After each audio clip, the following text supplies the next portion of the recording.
ಕೃಷ್ಣಂ ವಂದೇ ಜಗದ್ಗುರುಂ. ನನ್ನ ಪ್ರೀತಿಯ ಬಂಧು ಭಗಿನಿಯರಿಗೆ ಡಾಕ್ಟರ್ ಸುಕುಮಾರ ಶಾಸ್ತ್ರಿ ಮಾಡುವ ವಂದನೆಗಳು. ಬಂಧುಗಳೇ, ಷೋಡಶ ಕಲಾಪೂರ್ಣ ಪುರುಷೋತ್ತಮ ಶ್ರೀಕೃಷ್ಣ ನನ್ನ ಅತ್ಯಂತ ಪ್ರಿಯವಾದ ಮಹಾಪುರುಷ. ಈ ಮಹಾಪುರುಷನಿಗೆ ಜನರು ಕೃಷ್ಣಾಯ ವಾಸುದೇವಾಯ ಗೋವಿಂದಾಯ, ಕೃಷ್ಣಾಯ ವಾಸುದೇವಾಯ ಹರಯೇ ಪರಮಾತ್ಮನೆ ಪ್ರಣತಕ್ಲೇಶನಾಶಾಯ ಗೋವಿಂದಾಯ ನಮೋ ನಮಃ ಅಂತ ಕೃಷ್ಣನ ಭಕ್ತರು ಹೇಳುತ್ತಾರೆ.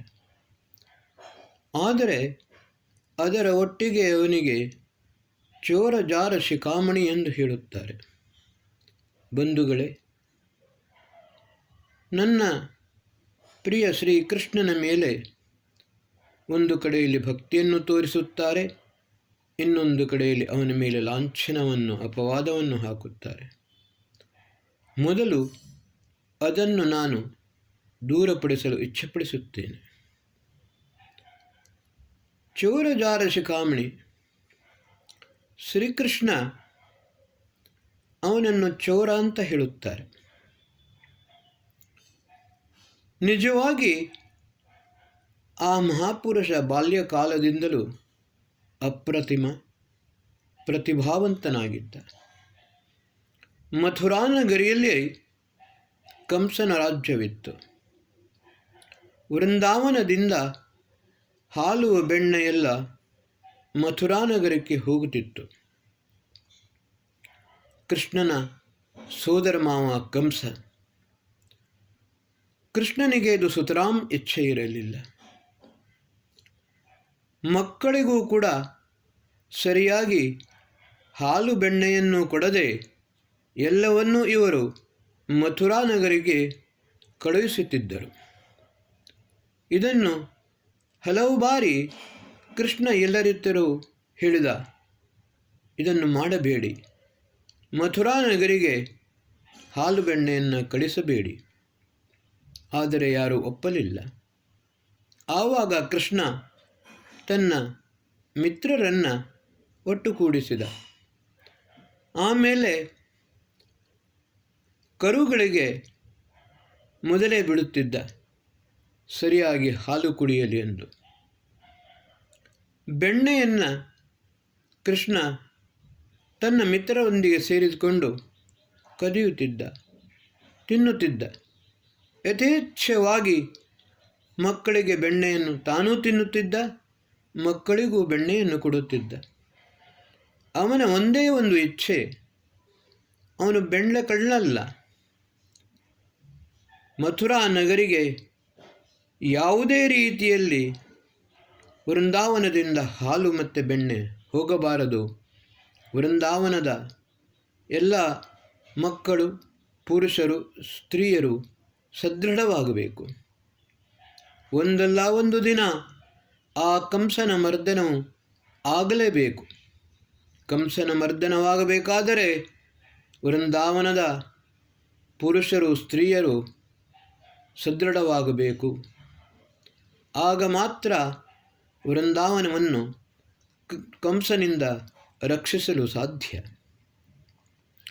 ಬಂಧುಗಳೇ, ಇನ್ನೊಂದು ವಿಷಯ, ಕೃಷ್ಣನಿಗೆ ಸ್ತ್ರೀಲೋಲೂಪ ಎಂದು ಹೇಳುತ್ತಾರೆ. ಕೃಷ್ಣ ಒಂದು ಮಾತನ್ನು ವೃಂದಾವನದ ಮಹಿಳೆಯರಲ್ಲಿ ಬಹಳವಾಗಿ ವಿನಂತಿಸಿದ. ವೃಂದಾವನದ ಮಹಿಳೆಯರು ಯಮುನಾದಲ್ಲಿ ನಗ್ನರಾಗಿ ಸ್ನಾನ ಮಾಡುತ್ತಿದ್ದರು. ಕೃಷ್ಣ ಹೇಳಿದ, ಈ ರೀತಿ ಬಹಿರಂಗವಾಗಿ ನಗ್ನವಾಗಿ ಸ್ನಾನ ಮಾಡುವುದು ಸರಿಯಲ್ಲ. ಆದರೆ ಅವರು ಕೇಳಲಿಲ್ಲ. ಆವಾಗ ಒಂದು ದಿನ ಕೃಷ್ಣ ಎಲ್ಲರ ವಸ್ತ್ರವನ್ನು ಹಿಡಿದುಕೊಂಡು ಒಂದು ಮರವೇರಿ ಕುಳಿತ. ಸ್ತ್ರೀಯರು ಸ್ನಾನ ಮಾಡಿಕೊಂಡು ಬಂದಾಗ ಬಟ್ಟೆ ಇರಲಿಲ್ಲ. ಆವಾಗ ಕೃಷ್ಣ ಹೇಳಿದ, ನಾನು ಎಷ್ಟು ಹೇಳಿದರೂ ಪರಿಪರಿಯಾಗಿ ಹೇಳಿದರೂ ನೀವು ನನ್ನ ಮಾತನ್ನು ಕೇಳಲಿಲ್ಲ. ಇವತ್ತು ನೀವು ಸಂಕಲ್ಪ ಮಾಡಲೇಬೇಕು, ಪ್ರತಿಜ್ಞೆ ಮಾಡಲೇಬೇಕು. ಇನ್ನು ಎಂದು ಹೊರಗೆ ಬಹಿರಂಗವಾಗಿ ನಗ್ನ ಸ್ನಾನ ಮಾಡುವುದಿಲ್ಲ ಎಂದು. ಈ ರೀತಿ ನಗ್ನವಾಗಿ ಸ್ನಾನ ಮಾಡಿದರೆ ನಿಮಗೆ ದಂಡವನ್ನು ಕೊಡುತ್ತೇನೆ. ಆ ದಿನದಿಂದ ಸ್ತ್ರೀಯರು ಬಹಿರಂಗವಾಗಿ ನಗ್ನವಾಗಿ ಸ್ನಾನ ಮಾಡುವುದನ್ನು ಬಿಟ್ಟರು. ಬಂಧುಗಳೇ, ಚಿಕ್ಕ ಪ್ರಾಯದಲ್ಲಿಯೇ ಅವನು ಸಂದೀಪನ ಋಷಿಯ ಆಶ್ರಮಕ್ಕೆ ಅಧ್ಯಯನಕ್ಕೋಸ್ಕರ ಹೋದ. ಭಕ್ತ ಕುಚೇಲ, ಶ್ರೀಕೃಷ್ಣನ ಸುಧಾಮ ಮೊದಲಾದವನ ಸಹಪಾಠಿಯಾಗಿದ್ದರು. ವಿದ್ಯಾಭ್ಯಾಸವನ್ನು ಮಾಡಿದ ಶ್ರೀಕೃಷ್ಣ ಬಾಲ್ಯಕಾಲದಲ್ಲಿಯೇ ಮಿತ್ರರೊಂದಿಗೆ ದುಷ್ಟರಿಗೆ ಹಲವು ರೀತಿಯ ದಂಡನೆಯನ್ನು ಕೂಡ ಕೊಟ್ಟಿದ್ದ. ಆದರೆ ಅವನಿಗೆ ತನ್ನ ವಿದ್ಯಾಭ್ಯಾಸದಲ್ಲಿ ನ್ಯೂನತೆ ಬಂದಿತು. ತನ್ನ ಯೋಗ ಸಾಧನೆ ಇನ್ನು ಪೂರ್ಣವಾಗಲಿಲ್ಲ ಎಂದು ತಿಳಿಯಿತು. 36 ವರ್ಷ ವಯಸ್ಸಿನಲ್ಲಿ ಶ್ರೀಕೃಷ್ಣನ ವಿವಾಹವಾಯಿತು. ಶ್ರೀಕೃಷ್ಣನಿಗೆ ಒಬ್ಬಳೇ ಪತ್ನಿ ರುಕ್ಮಿಣಿ, ಒಬ್ಬನೇ ಮಗ ಪ್ರದ್ಯುಮ್ನ. ಶ್ರೀಕೃಷ್ಣ ಸಪತ್ನೀಕನಾಗಿ ಘೋರ ಆಂಗಿರಸ ಋಷಿಯ ಆಶ್ರಮದಲ್ಲಿ ಹೋದ. ಅಲ್ಲಿ ಸಕಲ ವೇದ ಪಾರಂಗತನಾದ. ಯೋಗ ಸಾಧನೆಯನ್ನು ಮಾಡಿದ. ಕೃಷ್ಣನಲ್ಲಿ ಯಾರಲ್ಲಿಯೂ ಇಲ್ಲದ ಒಂದು ವಿಶೇಷವಾದ ಗುಣವಿತ್ತು. ಶ್ರೀಕೃಷ್ಣ ತನ್ನನ್ನು ವೇದಾನಾಂ ಸಾಮವೇದೋಸ್ಮಿ ಎಂದು ಹೇಳಿದ. ಶ್ರೀಕೃಷ್ಣ ಅತ್ಯಂತ ಉತ್ತಮವಾಗಿ ಸಾಮಗಾನವನ್ನು ಮಾಡುತ್ತಿದ್ದ. ಕೊಳಲಿನಲ್ಲಿ ಸಾಮಗಾನವನ್ನು ಅಳವಡಿಸಿದ. ಎಷ್ಟು ಅದ್ಭುತವಾಗಿ ಸಾಮಗಾನವನ್ನು ಮಾಡುತ್ತಿದ್ದ ಎಂದು ಹೇಳಿದರೆ, ಕೃಷ್ಣ ಕೊಳಲನ್ನೂದಿದಾಗ ಪ್ರಕೃತಿಯೇ ನೃತ್ಯ ಮಾಡಿದಂತೆ ಇತ್ತು. ತನ್ನ ಸಾಮಗಾನಕ್ಕೆ, ಕೊಳಲಿನಲ್ಲಿ ಅಳವಡಿಸಿದ ಸಾಮಗಾನಕ್ಕೆ ಚಾಲಕ್ಯ ಎಂದು ಹೆಸರಿಟ್ಟ. ಆ ವಿದ್ಯೆ ಕೃಷ್ಣನಿಗೆ ಹೊರತಾಗಿ ಬೇರೆ ಯಾರಿಗೂ ಕೂಡ ಗೊತ್ತಿರಲಿಲ್ಲ. ಯಾರನ್ನು ಬೇಕಾದರೂ ಅವನು ಮೋಹಿತನನ್ನಾಗಿ ಮಾಡುತ್ತಿದ್ದ. ಮೋಹಪರವಶರಾಗಿ ಎಲ್ಲರೂ ಅವನ ಸಾಮಗಾನವನ್ನು, ಅವನ ಸಂಗೀತವನ್ನು ಕೇಳಲು ಬರುತ್ತಿದ್ದರು. ಬಂಧುಗಳೇ, ಶ್ರೀಕೃಷ್ಣ ಘೋರ ಆಂಗಿರಸ ಋಷಿಯ ಆಶ್ರಮದಲ್ಲಿ ಅಧ್ಯಯನ ಮಾಡುತ್ತಿದ್ದಾಗ ಅವನು ಮಥುರಾ ನಗರಿಯಲ್ಲಿ ಅಥವಾ ವೃಂದಾವನದಲ್ಲಿ ಇರಲಿಲ್ಲ, ದೂರ ಇದ್ದ. ಅದೇ ಸಮಯದಲ್ಲಿ ಈ ಪಂಚಪಾಂಡವರು ದ್ಯೂತ ಕ್ರೀಡೆಯಲ್ಲಿ ನಿರತರಾದರು. ಶಕುನಿ ದುಷ್ಟತನದಿಂದ ಇವರನ್ನು ಪರಾಜಿತರನ್ನಾಗಿ ಮಾಡಬೇಕೆಂದು ಹೇಳಿ ಅವರಿಗೆ ದ್ಯೂತ ಕ್ರೀಡೆಗೆ ಕರೆದ. ಯುಧಿಷ್ಠಿರ ಹಿಂದೆ ಮುಂದೆ ಆಲೋಚನೆ ಮಾಡದೆ ಅದಕ್ಕೆ ಒಪ್ಪಿದ. ದ್ಯೂತ ಕ್ರೀಡೆಯಲ್ಲಿ ಯುಧಿಷ್ಠಿರ ಸೋತು ಹೋದದ್ದು ಮಾತ್ರವಲ್ಲ, ಸೋತು ಹೋದ ನಂತರ ತನ್ನ ಸಹೋದರರನ್ನು ಪಣವಾಗಿಟ್ಟ. ಕೊನೆಗೆ ದ್ರೌಪದಿಯನ್ನು ಕೂಡ ಪಣವಾಗಿಟ್ಟ. ಅದಕ್ಕೋಸ್ಕರ ಶ್ರೀಕೃಷ್ಣ ಯುಧಿಷ್ಠಿರನಿಗೆ ಅಧರ್ಮರಾಜ ಎಂದು ಹೇಳಿದ. ಯಾವಾಗ ನೀನು ದ್ಯೂತ ಕ್ರೀಡೆಯಲ್ಲಿ ಸೋತು ಹೋದೆಯೋ ಆವಾಗಲೇ ನೀನು ಬಿಟ್ಟು ಬಿಡಬೇಕಿತ್ತು. ಸಹೋದರರನ್ನು ಪಣವಾಗಿಟ್ಟೆ, ಪತ್ನಿಯನ್ನು ಪಣವಾಗಿಟ್ಟೆ. ಮೊದಲನಾಗಿ ಮಾಡಿದ ನೀನು ದೊಡ್ಡ ಅಧರ್ಮ ಏನು ಅಂತ ಹೇಳಿದರೆ ದ್ಯೂತ ಕ್ರೀಡೆ. ಅಕ್ಷೈರ್ಮಾ ದಿವ್ಯ ಕೃಷಿಮಿತ್ ಕೃಷಸ್ವ ವಿತ್ತೇ ರಮಸ್ವ ಬಹುಮನ್ಯಮಾನ. ಇದು ವೇದದಲ್ಲಿ ಹೇಳಿದೆ.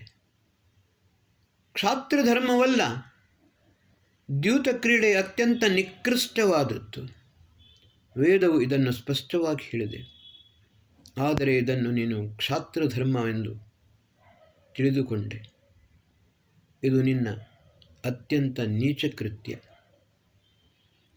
ಅದಕ್ಕೋಸ್ಕರ ಯುಧಿಷ್ಠಿರನನ್ನು ಅಧರ್ಮರಾಜನನ್ನಾಗಿ ಮಾಡಿದ ಎಂದು ಹೇಳಿದ. ಬಂಧುಗಳೇ, ನಾವು ಅರ್ಥ ಮಾಡಿಕೊಳ್ಳಬೇಕು, ಶ್ರೀಕೃಷ್ಣ ಚೋರನೂ ಅಲ್ಲ, ಜಾರನೂ ಅಲ್ಲ. ನಾನು ಹಿಂದಿನ ಎಪಿಸೋಡ್ನಲ್ಲಿ ಹೇಳಿದೆ, ಜಾರಹ ಜರಯಿತ ಅಂತ ಹೇಳಿಕೊಂಡು. ಶ್ರೀಕೃಷ್ಣಾಯ ವಾಸುದೇವಾಯ ಹರೇ ಪರಮಾತ್ಮನೇ ಪ್ರಣತಕ್ಲೇಶನಾಶಾಯ ಗೋವಿಂದಾಯ ನಮೋ ನಮಃ. ಕೃಷ್ಣ ಭಕ್ತರ ಈ ಭಕ್ತಿಯನ್ನು ನಾನು ಅವರಿಗೆ ಧಕ್ಕೆ ತರಲು ಅಪೇಕ್ಷಿಸುವುದಿಲ್ಲ. ಆದರೆ ಒಂದು ಮಾತನ್ನು ಅರ್ಥ ಮಾಡಿಕೊಳ್ಳಬೇಕು. ಶ್ರೀರಾಮಚಂದ್ರ ಮರ್ಯಾದಾ ಪುರುಷೋತ್ತಮ, ಶ್ರೀಕೃಷ್ಣ ಪುರುಷೋತ್ತಮ, ಪರಮಾತ್ಮ ಸರ್ವೋತ್ತಮ. ಕೃಷ್ಣಾಯ ಸ್ಪಷ್ಟ, ವಾಸುದೇವಾಯ ವಸುದೇವನ ಪುತ್ರ, ಅದು ಕೂಡ ಸ್ಪಷ್ಟ. ಹರಯೇ, ಹರಿ ಅಂದರೆ ಹರಣ ಮಾಡುವವನು, ಎಲ್ಲರ ದುಃಖವನ್ನು ಕ್ಲೇಶವನ್ನು ನಷ್ಟ ಮಾಡಿದ್ದಾನೆ, ಅಜ್ಞಾನವನ್ನು ನಷ್ಟ ಮಾಡಿದ್ದಾನೆ. ಗೋವಿಂದಾಯ, ಗೋವಿಂದೋ ಗೋವಿದಾಂಪತಿ, ಎಲ್ಲ ವಿದ್ವಾಂಸರಿಗಿಂತಲೂ ಶ್ರೇಷ್ಠನಾಗಿದ್ದ ಅವನು ಗೋವಿಂದರಿಗೆ ವಿದ್ವಾಂಸರಿಗೆ ಸ್ವಾಮಿಯೂ ಆಗಿದ್ದ. ಆದರೆ ಇಲ್ಲಿ ಒಂದು ಶಬ್ದ ಬರುತ್ತದೆ, ಪರಮಾತ್ಮನೇ. ಯೋಗದರ್ಶನದ ಕೈವಲ್ಯ ಪಾದವನ್ನು ಸರಿಯಾಗಿ ಅಧ್ಯಯನ ಮಾಡುವುದವರೆಗೆ ಇದು ಸ್ಪಷ್ಟವಾಗುತ್ತದೆ. ಇಲ್ಲಿ ಭಾವಾದ್ವೈತವಿಲ್ಲ, ಭಾವನಾದ್ವೈತವಿದೆ. ಗೋಲ್ಡ್ ಮತ್ತು ಗೋಲ್ಡನ್ ಎರಡರಲ್ಲಿ ವ್ಯತ್ಯಾಸವಿದೆ. ಗೋಲ್ಡನ್ ಬೇರೆ, ಗೋಲ್ಡ್ ಬೇರೆ. ಅದನ್ನೇ ನಾನು ಮೊದಲೇ ಹೇಳಿದೆ. ರಾಮಚಂದ್ರ ಮರ್ಯಾದಾ ಪುರುಷೋತ್ತಮ, ಶ್ರೀಕೃಷ್ಣ ಪುರುಷೋತ್ತಮ, ಪರಮಾತ್ಮ ಸರ್ವೋತ್ತಮ. ಇಲ್ಲಿ ಏನಾಗಿದೆ ಅಂತ ಹೇಳಿದರೆ,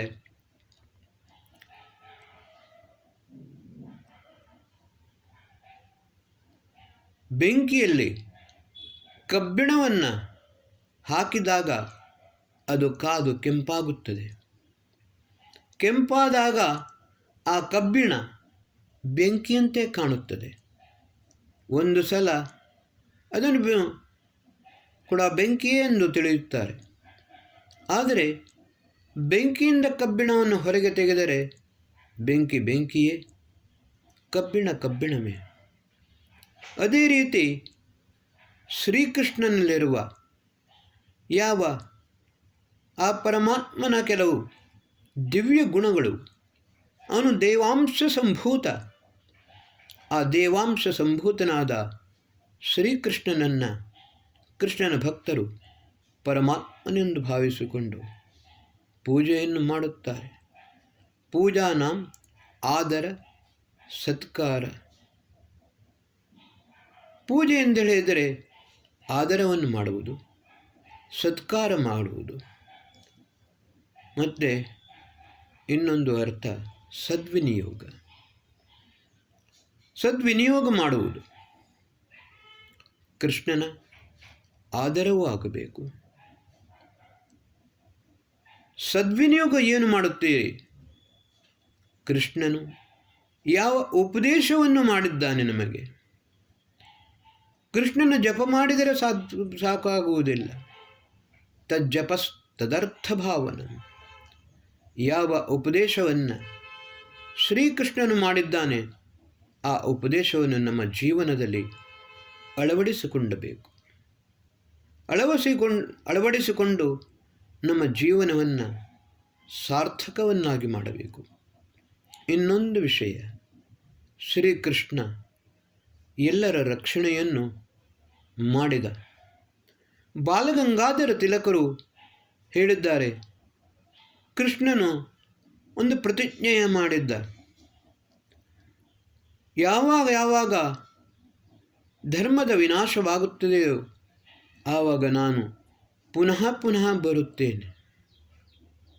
ಆದರೆ ಬಾಲಗಂಗಾಧರ ತಿಲಕರು ಗೀತಾಸಾರದಲ್ಲಿ ಒಂದು ಮಾತನ್ನು ಹೇಳಿದ್ದಾರೆ, ಎಷ್ಟರ ತನಕ ಪ್ರತಿಯೊಬ್ಬ ಹಿಂದೂ ಕೌಂತೆಯನಾಗುವುದಿಲ್ಲವೋ ಅಷ್ಟರ ತನಕ ಶ್ರೀಕೃಷ್ಣ ಬರುವುದಿಲ್ಲ. ಆದ ಕಾರಣ ಶ್ರೀಕೃಷ್ಣನನ್ನು ಕರೆಯುವ ಮೊದಲು ನೀವು ಪ್ರತಿಯೊಬ್ಬ ಹಿಂದೂ ಕೂಡ ಕೌಂತೆಯನಾಗಬೇಕು. ಆವಾಗ ಮಾತ್ರ ಶ್ರೀಕೃಷ್ಣ ನಮ್ಮ ರಕ್ಷಣೆಗೆ ಬರುತ್ತಾನೆ. ಉದ್ಧರೇತ್ ಆತ್ಮನ ಆತ್ಮಾನಂ ನಾತ್ಮಾನಂ ಅವಸಾದಯೇತ್ ಆತ್ಮೈವ ಆತ್ಮನ ಬಂಧು ಆತ್ಮೈವ ಇರಿಪುರಾತ್ಮನ. ನಿನ್ನ ಉದ್ಧಾರವನ್ನು ನೀನೇ ಮಾಡಬೇಕು. ನಿನಗೆ ನೀನೇ ಮಿತ್ರ, ನಿನಗೆ ನೀನೇ ಶತ್ರು. ಅರ್ಜುನನಿಗೂ ಇದನ್ನೇ ಬೋಧಿಸಿದ. ಅರ್ಜುನ, ಹತೋ ವಾ ಪ್ರಾಪ್ಸ್ಯಸಿ ಸ್ವರ್ಗಂ ಜಿತೋ ವಾ ಪ್ರಾಪ್ಸ್ಯಸಿ ಮಹಿಂ ತಸ್ಮಾತ್ ಉತ್ತಿಷ್ಠ ಕೌಂತೆಯ ಯುದ್ಧಾಯ ಕೃತನಿಶ್ಚಯ. ನಿನ್ನ ಕ್ಷಾತ್ರ ಧರ್ಮ ಜ್ಞಾನವನ್ನು ಶ್ರೇಷ್ಠ ಎಂದು ನೀನು ತಿಳಿದಿ, ಖಂಡಿತವಾಗಿಯೂ ಜ್ಞಾನ ಶ್ರೇಷ್ಠ.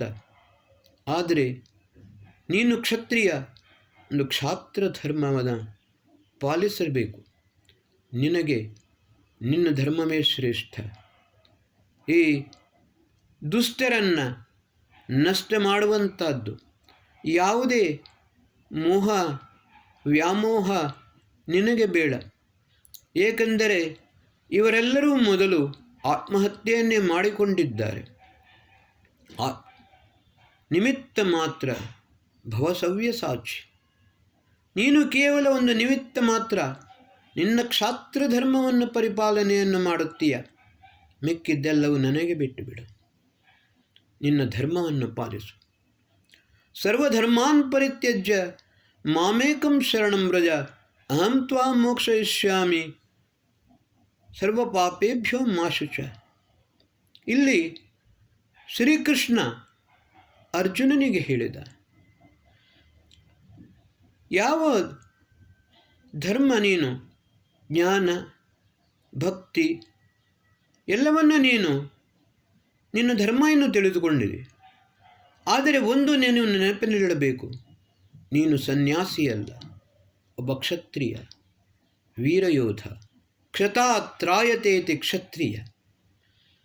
ಆದ ಕಾರಣ ದುಷ್ಟರ ಸಂಹಾರ ಮಾಡುವಂಥದ್ದು ನಿನ್ನ ಪರಮಧರ್ಮ. ನೀನು ನಿನ್ನ ಧರ್ಮವನ್ನು ಪಾಲಿಸು, ನಿನ್ನ ಮೋಹವನ್ನು ಬಿಟ್ಟು ಬಿಡು. ಆವಾಗ ಮಾತ್ರ ನಿನ್ನ ಉದ್ಧಾರವಾಗಬಹುದು ಸಾಧ್ಯ. ಬಂಧುಗಳೇ, ನಾವು ಇವತ್ತು ಮಾಡಬೇಕಾದದ್ದು ಇದನ್ನೇ. ನಮ್ಮ ಧರ್ಮ ಸನಾತನ ಹಿಂದೂ ಧರ್ಮ ಸರ್ವಶ್ರೇಷ್ಠ. ಮಿಕ್ಕಿದ್ದೆಲ್ಲವೂ ಕೂಡ ಸಂಪ್ರದಾಯಗಳು. ಸಂಪ್ರದಾಯ ರಿಲಿಜಿಯನ್ ಅಂತ ಹೇಳಿದರೆ faith and opinion. Something is better than nothing, nothing is better than nonsense. ಈ ನಾನ್ಸೆನ್ಸನ್ನು ನಾವು ಬಿಟ್ಟು ಬಿಡಬೇಕು.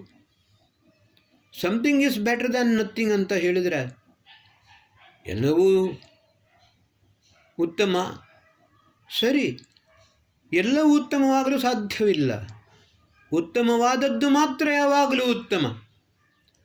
ಧಾರಣಾಧರ್ಮ ಇತ್ಯಾಹು ಧರ್ಮೋ ಧಾರ್ಯತೆ ಪ್ರಜಾ. ಧರ್ಮವು ಮಾತ್ರ ಉತ್ತಮವಾಗುತ್ತದೆ, ಶ್ರೇಷ್ಠವಾಗುತ್ತದೆ. ಯಾಕಂದರೆ ಅದು ಧರ್ಮವು ವಿಶ್ವವನ್ನು ಧರಿತ್ರಿಯನ್ನು ಎತ್ತಿ ಹಿಡಿಯುತ್ತದೆ. ಧರ್ಮವೇ ಸತ್ಯ. ಈ ಸಂಪ್ರದಾಯ ಪಂಥ ಪಂಗಡ ಇವುಗಳು ಯಾವುವೂ ಕೂಡ ಈ ಧರಿತ್ರಿಯ ರಕ್ಷಣೆಯನ್ನು ಮಾಡುವುದಿಲ್ಲ, ಪ್ರಜೆಗಳ ರಕ್ಷಣೆಯನ್ನು ಮಾಡುವುದಿಲ್ಲ. ಎಲ್ಲವರೂ ಕೂಡ ಜಗದ್ಗುರುಗಳು ತಮ್ಮನ್ನು ಹೇಳುತ್ತಾರೆ, ತಮ್ಮ ತಮ್ಮ ಪಂಗಡದ ಗುರುಗಳನ್ನು ಜಗದ್ಗುರುಗಳು ಎಂದು ಹೇಳುತ್ತಾರೆ. ಆದರೆ ನಿಜವಾಗಿ ರೀತಿಯಲ್ಲಿ ಕೃಷ್ಣಂ ಒಂದೇ ಜಗದ್ಗುರು. ಶ್ರೀಕೃಷ್ಣನು ಮಾತ್ರ ನಿಜವಾದ ರೀತಿಯಲ್ಲಿ ಸಂಪೂರ್ಣ ವಿಶ್ವಕ್ಕೆ ಗುರುವಾಗಿದ್ದಾನೆ. ಅದನ್ನು ನಾವು ಸರಿಯಾಗಿ ಅರ್ಥ ಮಾಡಿಕೊಳ್ಳಬೇಕು. ಧರ್ಮದ ವಾಸ್ತವಿಕ ಸ್ವರೂಪವನ್ನು ಶ್ರೀಕೃಷ್ಣ ನಮಗೆ ತೋರಿಸಿಕೊಟ್ಟಿದ್ದಾನೆ. ಕೇವಲ ಬೋಧನೆಯನ್ನು ಮಾತ್ರ ಮಾಡದಲ್ಲ, ಪ್ರಾಕ್ಟಿಕಲ್ ಆಗಿ ತೋರಿಸಿಕೊಟ್ಟಿದ್ದಾನೆ. ಯಾವ ರೀತಿ ಆಚರಣೆಯನ್ನು ಮಾಡಬೇಕು ಅದನ್ನು ಕೂಡ ಹೇಳಿದ್ದಾನೆ. ಮಹಾಪುರುಷ ಏನು ಗತಾಸ ಪಂಥ, ಮಹಾಪುರುಷ ಯಾವ ದಾರಿಯಿಂದ ಹೋಗಿದ್ದಾರೆ ಅದೇ ನಿಜವಾದ ದಾರಿ. ಶ್ರೀಕೃಷ್ಣ ಮಹಾಪುರುಷ, ಷೋಡಶ ಕಲಾಪೂರ್ಣ, ಸಕಲ ವೇದ ವಿದ್ಯಾ ಪಾರಂಗತ, ಅವು ಮಹಾನ್ ಯೋಗಿ, ಯೋಗೇಶ್ವರ. ಅವನ ಮೇಲೆ ಯಾವುದೇ ರೀತಿಯ ಲಾಂಛನ ಅಪವಾದವನ್ನು ಮಾಡಬೇಡಿ. 16,000 ಸ್ತ್ರೀಯರು ಅವನು ರಕ್ಷಣೆಯನ್ನು ಮಾಡಿದ್ದು. ಜರಾಸಂಧನ ಜೈಲಿನಲ್ಲಿ, ಕಾರಾಗೃಹದಲ್ಲಿ 16,000 ಸ್ತ್ರೀಯರು ಇದ್ದರು.